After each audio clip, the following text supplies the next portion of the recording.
Hi guys, welcome back to Jason's Translation YouTube channel. So I'm here giving you a new video. So what video are we going to give you? This is very essential. I could say that 20 idioms that we are going to discuss is some words that you have to know to give you more context. Not only that, we also give you and provide you some synonyms that you can use as the options when you want to reveal or state a particular expression. But before then, are you ready? Let's get started. Oke, dalam bahasa Indonesia kita juga mengenal idiom, beberapa frasa yang mana ini merepresentasikan sesuatu konteks yang lain. Jadi kita mau mengutarakan sesuatu tetapi dengan metafora yang lain. Contohnya di sini adalah kutu buku. Nah, kutu itu kan sesuatu yang ada di kepala, hewan yang ada di kepala tuh. Sedangkan buku, ya buku yang kita tahu, ya kan kumpulan a piece of paper. Dan kata kutu buku ini artinya apa? Orang yang selalu bawa buku gitu. Karena nempel terus tuh sama buku. Kemudian bunga tidur. Bunga itu apa sih? Bunga itu tanaman. Tidur itu ya tidur aja gitu. Artinya apa? Bunga tidur itu adalah mimpi, sesuatu yang muncul gitu ketika kita tidur. Darah biru adalah darah ningrat. Empat mata adalah diskusi atau ngobrol serius. Empat mata. Jadi dua mata yang bertemu saling berdekatan, mendiskusikan sesuatu, kita sebut empat mata. Aku mau ngomong sama kamu empat mata gitu. Oke, ini adalah idiom dalam bahasa Indonesia. Dalam bahasa Inggris, langsung aja kita mulai seperti ini. Yang pertama, kita punya gone goose. Oke, gone goose. Goose, angsa ya. Gone itu pergi. Dalam hal ini kita artikan sesuatu atau seseorang yang pergi atau kabur. Dalam hal ini, escape dalam sinonimnya. Oke, kalau misal kita yang beralasan atau berusaha untuk kabur, kita bisa gunakan kata run, lari, away, menjauh. So, run away. Oke. Kalau misal kita mau artikan keluar gitu, kita gunakan kata get out. Kalau mengeluarkan, take out. Nah, ini adalah penggunaan phrasal verb yang bisa banget kamu gunakan karena mostly native menggunakan itu. So, contohnya adalah the burglar couldn't be gone goose anyway. He was surrounded by the police officers. The burglar couldn't be gone goose anyway. He was surrounded by the police officers. Pencuri itu tidak bisa kabur. Dia sudah dikepung oleh polisi. Kemudian selanjutnya di sini ada kata no prizes for guess. Oke, no prizes for guess. Artinya mudah ditebak. Tidak ada hadiah, oke, untuk dugaan. Ya, mudah ditebak karena memang gampang gitu. Jadi, kalaupun kamu mencoba nebak juga nggak ada hadiahnya gitu. So, predictable. We can say predictable. Nah, ini lexemnya. For example, did you see that your joke was no prizes for gas? Did you see that your joke was no prizes for gas? Apakah kau tahu kalau leluconmu itu mudah ditebak? Nah, atau kita bisa gunakan kata predictable. Did you see that your joke was predictable? Nah, itu juga bisa. Enaknya kalian aja gunakan kata yang mana. Lalu kemudian selanjutnya, jump the gun. Jump itu artinya lompat. Nah, selain kata jump apa lagi? Hope. Nah, itu juga lompat, ya kan? Kemudian the gun itu artinya apa? Senjata. Di sini kita artikan gegabah, rush, careless. Oke, reckless. For example, in chess play, a professional will not jump the gun. In chess play, a professional will not jump the gun. Dalam permainan catur, seorang ahli tidak akan bertindak gegabah. Itu dia. Kemudian selanjutnya, big gun. Oke, big gun. Oke, senjata yang besar. Dalam hal ini, tokoh penting. Kita anggap kalau dalam peperangan gitu ya, senjata yang paling besar itu adalah para panglimanya gitu. Maka kita bisa sebut big gun itu adalah tokoh-tokoh yang dianggap penting karena dia atau mereka itu bisa menjadi pertimbangan atas menang atau tidaknya sebuah pertempuran. For example, many Indonesian big guns were passed away for independence. Many Indonesian big guns were passed away for independence. Banyak tokoh penting Indonesia gugur demi kemerdekaan. Kemudian selanjutnya kita punya kata gut. Oke. Di sini artinya nyali. Oke, insting. Kita artikan keberanian dan tekad. This job is risky. We need a man with a plenty of guts. Pekerjaan ini beresiko. Kita butuh seseorang yang punya keberanian dan tekad yang cukup. Lalu kemudian selanjutnya di sini half-hearted. Setengah hati, nanggung.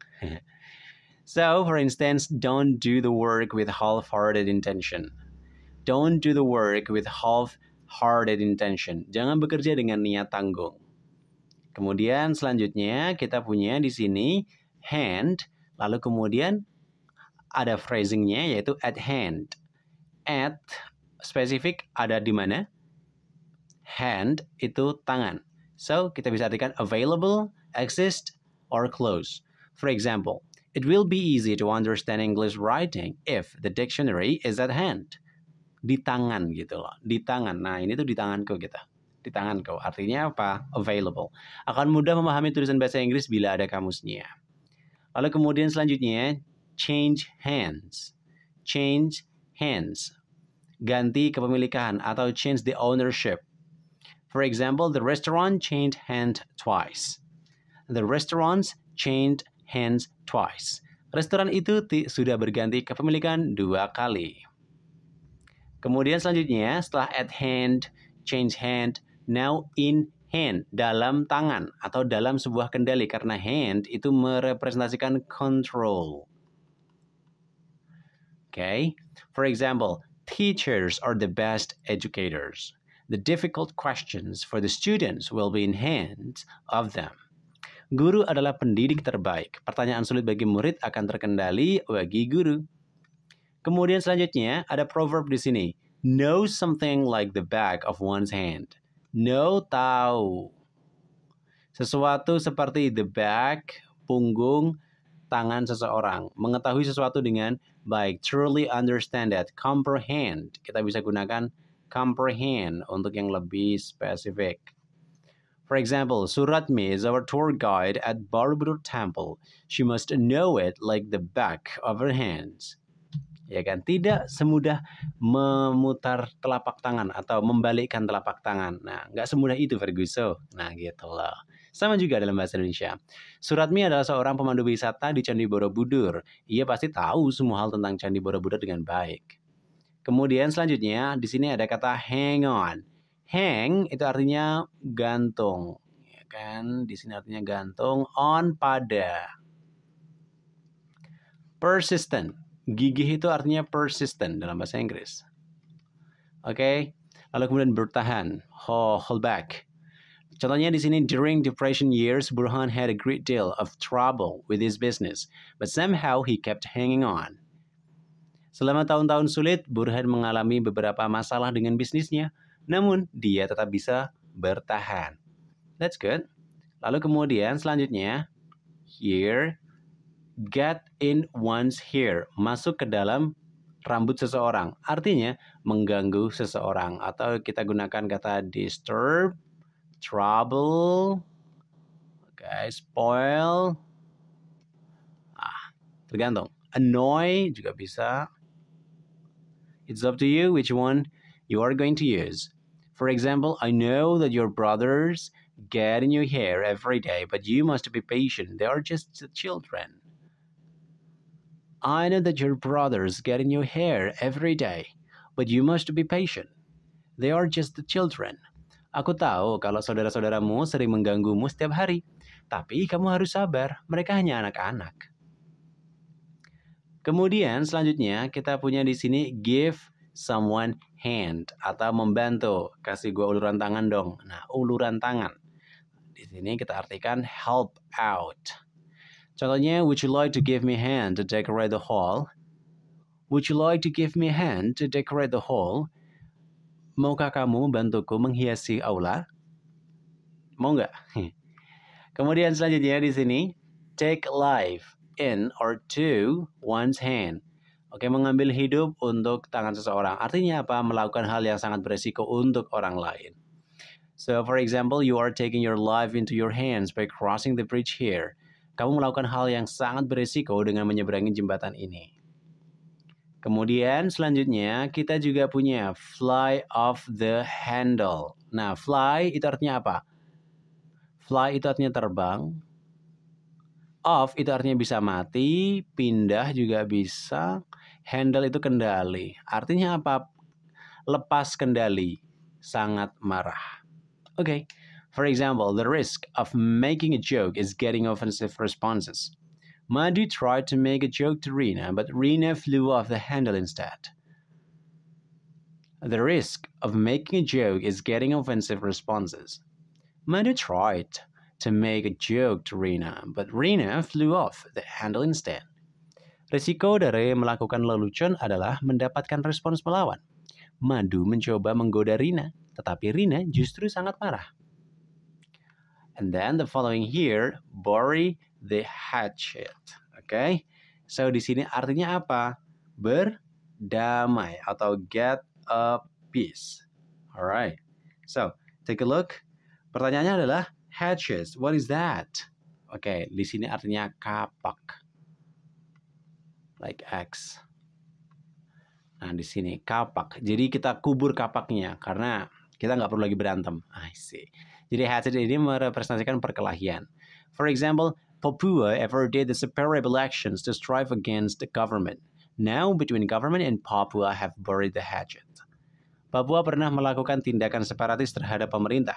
Sekarang antara keduanya baik pemerintah dan Papua telah berdamai.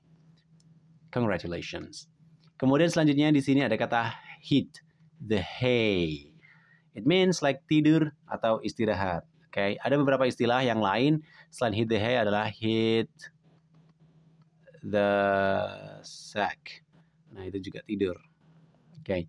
For example, like you have worked hard. You may hit the hay now. You have worked hard. You may hit the hay now. Kamu sudah bekerja keras. Kamu boleh istirahat sekarang. Kemudian selanjutnya di sini ada kata turn one's head. Oke, artinya apa? Turn itu menengok atau apa ya? Mengarahkan begitu. Head itu kepala. So kita artikan sombong karena kayak misalnya contohnya ya, kita mau ngajak ngomong seseorang tapi orang-orang itu mengalihkan pandangan kepalanya gitu. So kita bisa artikan dia sombong. Much wealth didn't make Prophet Sulaiman turn head, you know. Much wealth didn't make Prophet Sulaiman turn his head. Harta melimpah tidak membuat Nabi Sulaiman sombong. Kemudian selanjutnya di sini ada kata keep one's head. Artinya tetap tenang dalam situasi genting. Keep your head up. Biasanya kita tambahkan ada kata up di sini. Although the club have been at the bottom position, they have to keep their head. Meskipun saat ini tim berada di posisi bawah, mereka harus tetap tenang. Nah, keep itu menjaga kepala seseorang. Nah, head itu kita representasikan sebagai condition. Kemudian selanjutnya di sini lose one's head, kehilangan kepala seseorang. Nah, kita akan condition di sini atau control juga bisa. Artinya apa? Panic. Kata panic itu macam-macam di sini, bisa kita tulis panic, bisa kita tulis apa? Stressed out, apalagi freak out. Nah, itu adalah beberapa contoh kata yang lain. Contohnya, the evacuator team will arrive soon. We don't need to lose our head.